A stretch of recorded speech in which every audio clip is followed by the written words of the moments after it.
దుర్మార్గులకు కూడా వరాలి. భయ్య బాలయ్యబాబు గారు ఎన్బికే 109 మూవీలో నుంచి ఒక వార్త అయితే ఇప్పుడు సోషల్ మీడియాని షేక్ చేస్తుంది భయ్య. ఆ వార్త ఏంటనేది ఈ వీడియోలో చూద్దాం భయ్య. బాలయ్యబాబు గారు ఎన్బికే 109 మూవీ భావి దర్శకత్వంలో చేస్తున్న విషయం అందరికీ తెలిసిందే. సో ఆ మూవీలో ఒక ఫైట్ ఉంటుందంట భయ్య, ఇంటర్వ్యూ సీన్లో. సో ఆ ఫైట్ మాత్రం మామూలుగా ఉండదంట భయ్య. ఆ ఫైట్లో విలన్గా ఎవరు ఉంటారో తెలుసా భయ్య?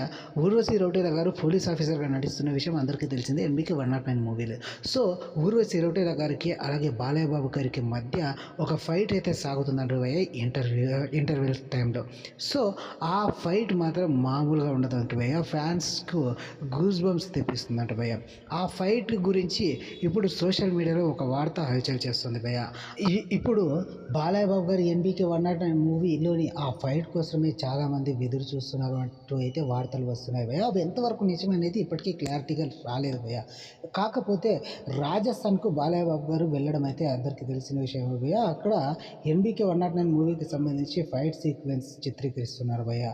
ఆ విషయం బయటకు రాగానే ఈ విషయం కూడా బయటకు రావడంతో ఇప్పుడు రాజస్థాన్కు వెళ్ళింది ఊర్వశి రౌటేలా అలాగే బాలయ్యబాబు గారి కాంబోలో వచ్చే ఫైట్ కోసం రాజస్థాన్ వెళ్ళి షూట్ చేస్తున్నారు అనేసి అయితే వార్తలు వస్తున్నాయి భయ్య. ఇవి ఎంతవరకు అనేది నిజమో అనేది తెలియాలంటే మరి కొద్ది రోజులు ఆగాల్సిందే భయ్య. ఇది భయ్య వాటి వీడియో కనుక నచ్చినట్లయితే లైక్ చేసి షేర్ చేసి సబ్స్క్రైబ్ చేయండి భయ్య. మన ఛానల్ ఉంటాను భయ్య. బాలయ్యబాబు గారికి సంబంధించి ఎప్పటికప్పుడు అప్డేట్స్ మీకు అందిస్తూ ఉంటాను భయ్య. థ్యాంక్ యూ ఫర్ వాచింగ్ భయ్య.